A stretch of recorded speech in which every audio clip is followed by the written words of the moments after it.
Where is the control for the slide? Yeah. I have a very simple story to tell you, and I do want to make it more interactive. So to the extent that any of you have any questions, please feel free to interrupt me along the way. You've heard of a near-death experience, the letters NDE, near-death experience. Just rearrange them, and NDE could be end. And that's what I experienced, or came very close to it. So this article that Moses very kindly, he did target me and featured me, and I had to take off my shirt for the picture, much to my wife's dismay. This was at the age of 64, 2 years ago. And there were some pretty interesting quotes, I think. Moses has said it, that I worked out 3 hours every day. I was a vegetarian. I thought I was doing the right thing. My resting pulse rate was 25. My blood pressure was 105/65. And I thought, gee, this is fantastic. The doctors all told me that, I'm doing great. Whatever I'm doing, they don't understand. Just keep doing it. Well, I guess one of the quotes that Moses latched onto was, I don't believe in going downhill in life. My philosophy was always we grow, we reach a plateau, and then we start to decay. But I wanted to keep it on the level as long as I could, and maybe a slight decline, as we all have to suffer physical aging. And I thought I'd fall off the end of the cliff, and so I nearly did. One of the things that I found quite interesting in my workout and was quoted is that while working out, I engaged my brain in assessing feedback of my body, and I was very much in tune with my body, how it felt, what I was doing, how it related to my mind, and the whole question of the brain-body connection and the vitality of the brain was something that I was addicted to. I would wake up, I'd feel tired like we all do, and by the time I finished my workout, it was fantastic. I was quoted as saying it's like in high definition. Everything was clear to me. I never got sick. I thought I was invincible. Well, it was in New York. I was on a business trip, and I was walking into a restaurant at the Four Seasons Hotel, and I collapsed. I felt terrible. It was a moment. I didn't know what was going on. I felt very dizzy. I'd been feeling dizzy. I walked up and down stairs at the Four Seasons Hotel in New York. And like a fool, I thought, well, gee, maybe it's just low blood sugar. I walk into the restaurant and I pass out.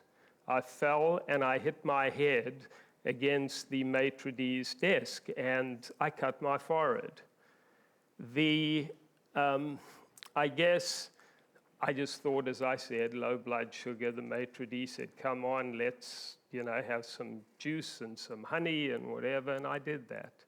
People came running up to me asking me, am I okay? Where am I? What's my name?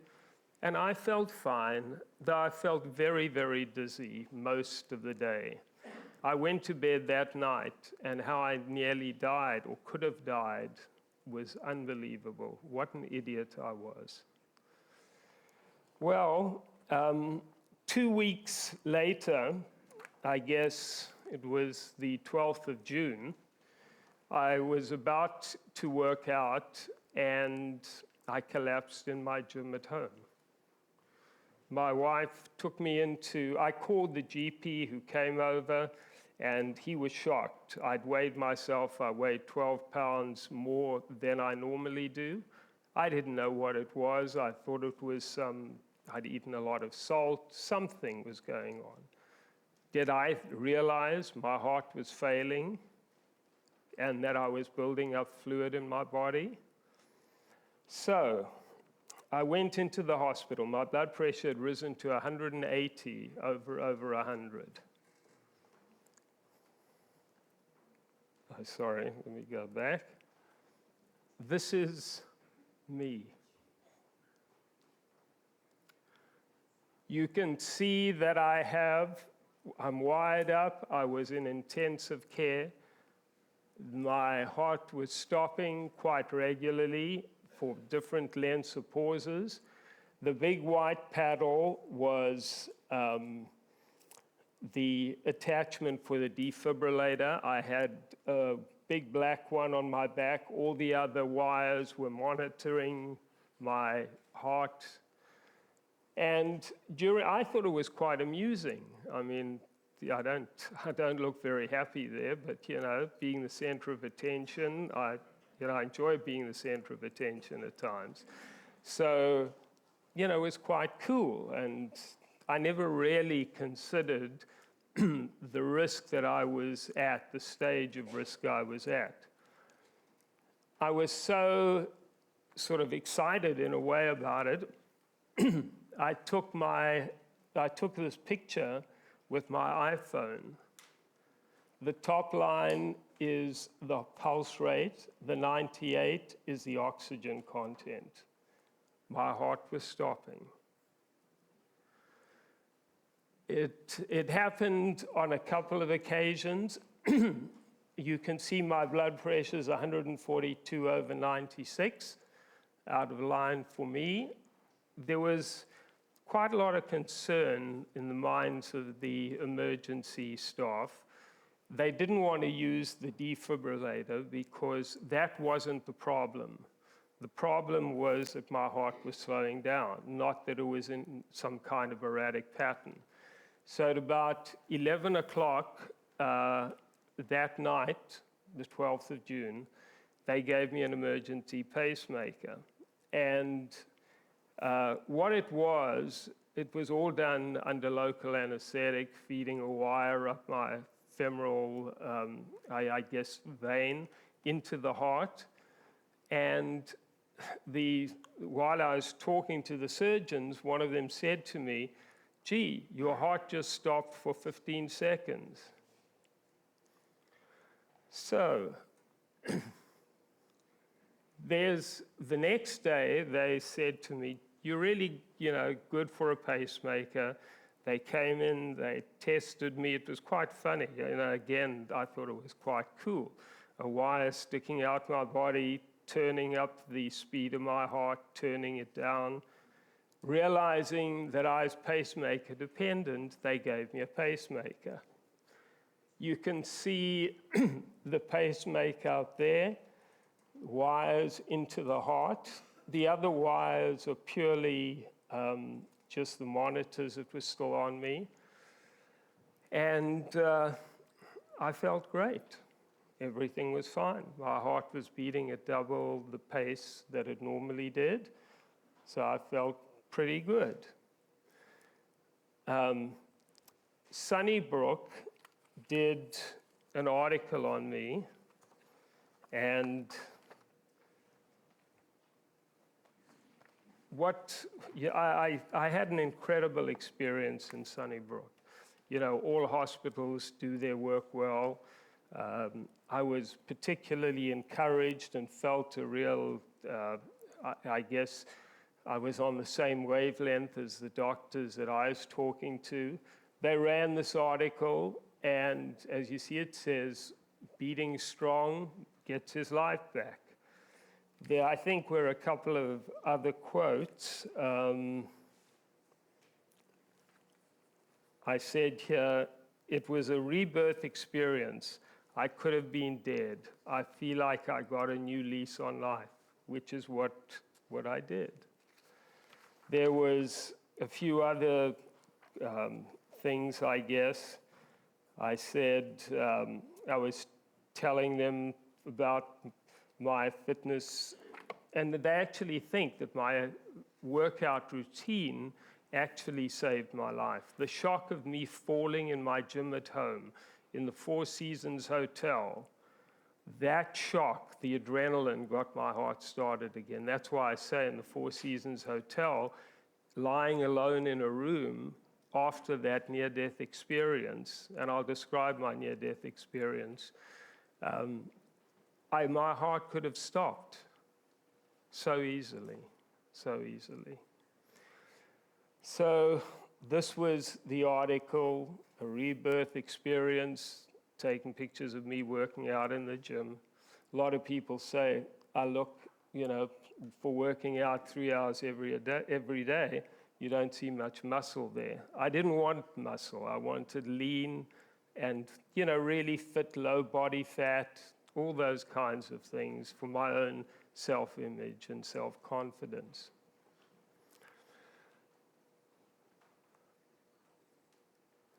A few months later, in December of the year, I was on the beach.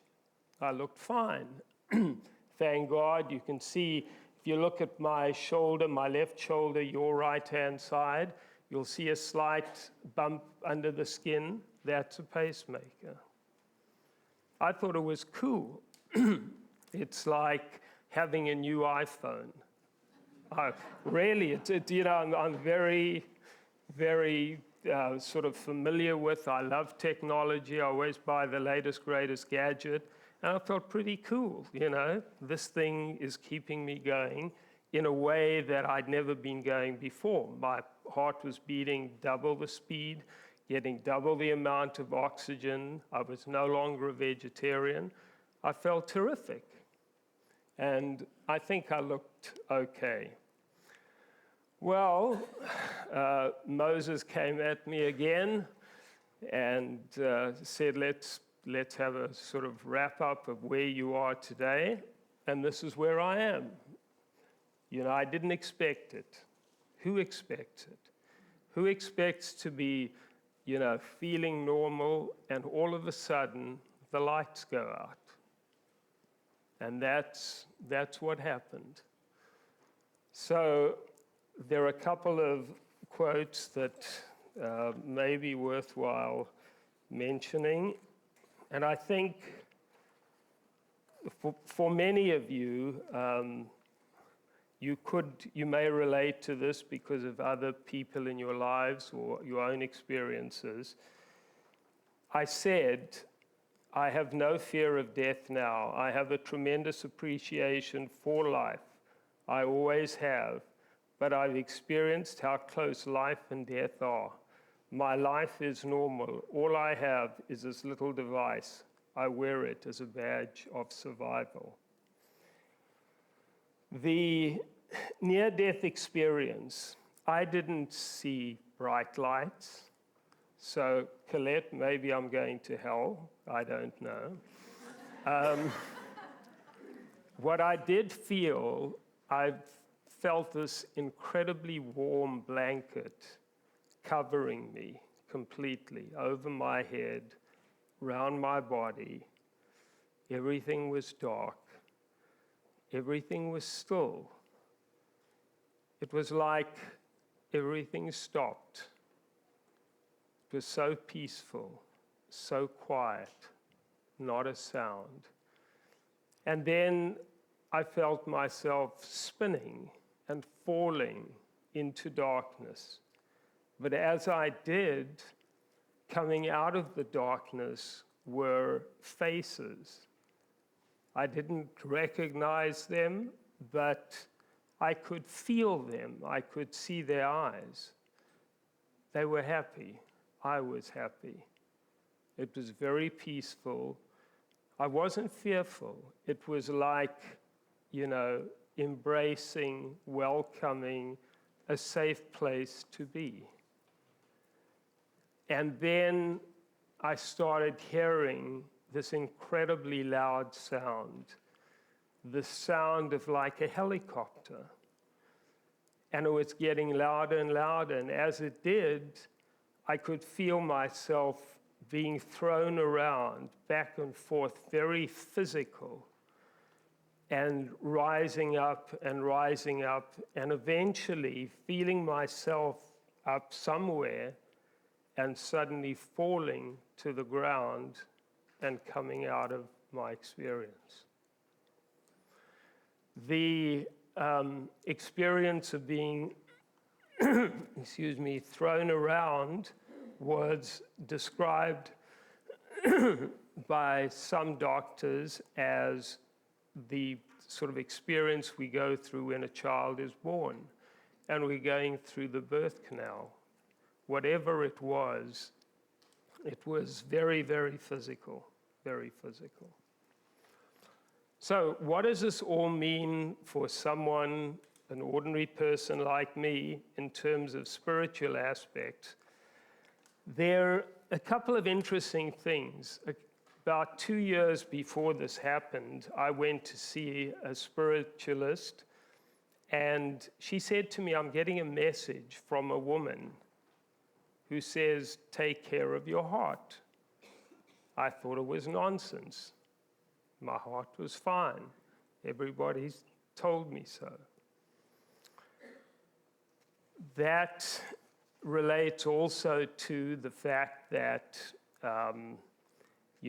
I guess in a business sense, I'd succeeded in many ways. Had I developed spiritually, always aware of I could live inside my own head very much. I'm a happy person. I love to be with people, but I also love my own company. So I often lived within myself. So were my thoughts, my spirit, was I communicating to my soul? I don't know. But there were some things that I started realizing. I did have a visitation a couple of years before this happened. My wife's late father, my wife was away, and I was lying in bed, and I felt somebody sit on the bed. And I opened my eyes, and I saw him. When I closed my eyes, he was gone.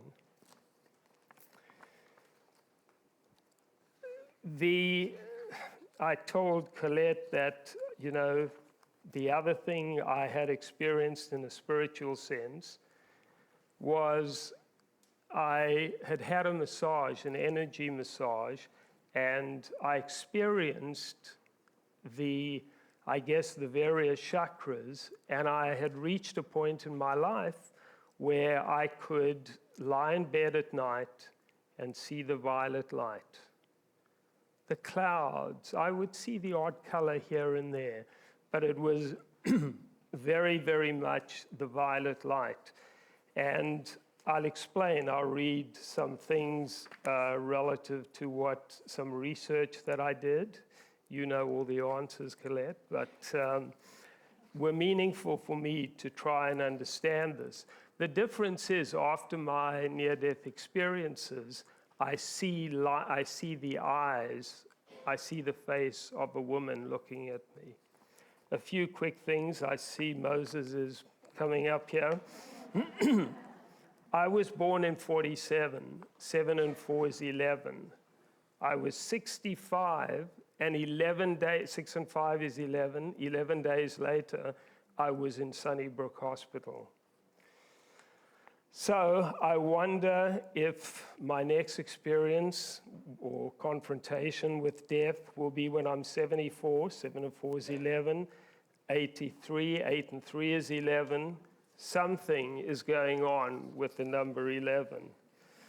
And one thing is, I gave a talk at a Sunnybrook charitable event, and the only table that was empty in the house was number 11. The people didn't show.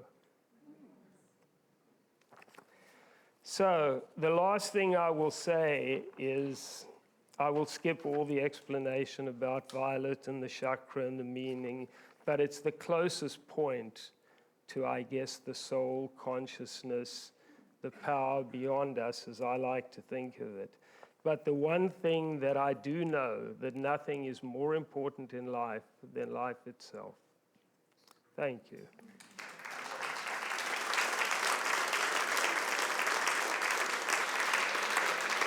I'm curious, Tony, your old colleagues on Bay Street, have they heard you give this kind of talk? No, this is the first time, other than the Sunnybrook talk, where I actually broke down, because when I looked at Table 11, and it represented that I could have not been there. Why Table 11 out of, 30 tables that were there, was number 11 empty? Nobody, and nobody's ever heard me speak this way. I hope I did okay, but in any event, no. I'm curious to know what you think your colleagues would say about this turn in your life. You know, it's difficult for me to try and see the world through their eyes. But I would say generally, people who are so focused in business would just think of this, oh, he nearly died. That's okay. It's like he had a biking accident. He fell over. Oh, he's back on his feet.